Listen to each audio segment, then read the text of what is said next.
è un istituto di espressione della volontà popolare che può comparare, siamo nella stagione, al referendum.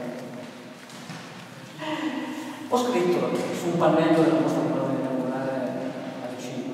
La vicenda storica che ci riguarda, rispetto all'esperienza dei plebisciti che si svolsero in Italia dal 1860 al 1870, è quella collegata al principio di nazionalità.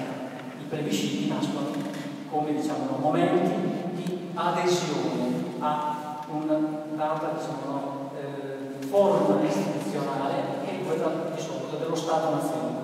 Il plebiscito è un'invenzione francese degli anni della rivoluzione, quindi siamo alla fine del Settecento, e continua sempre in Francia con tutta una serie di espressioni che porteranno poi alla creazione del secondo impero, con Napoleone III, che lui alla fine lì, insieme con l'Austria, vuole che facciamo il plebiscito, vuole che i veneti attraverso il plebiscito dichiarino di essere italiani, vuole aderire al Regno d'Italia. Da questo assunto deriva l'eguaglianza politica su base individualistica. Infatti il plebiscito assume che coloro che vi partecipano abbiano uguale diritto di pronunciarsi rispetto al quesito che loro presentano.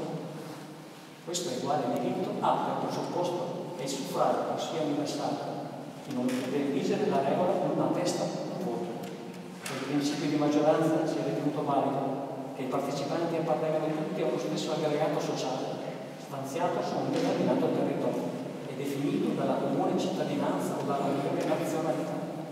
Al plebiscito viene in genere riconosciuto il valore di atto fondante di un ordinamento o di un potere. Al referendum, quello di atto previsto da un ordinamento già costituito per affidare al popolo la decisione su singoli quesiti secondo prestabilite procedure. Chiudo perché mi rendo conto che verso la fine del tempo.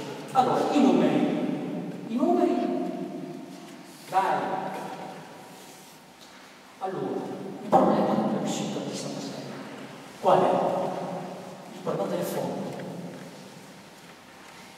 da cui gli storici desumano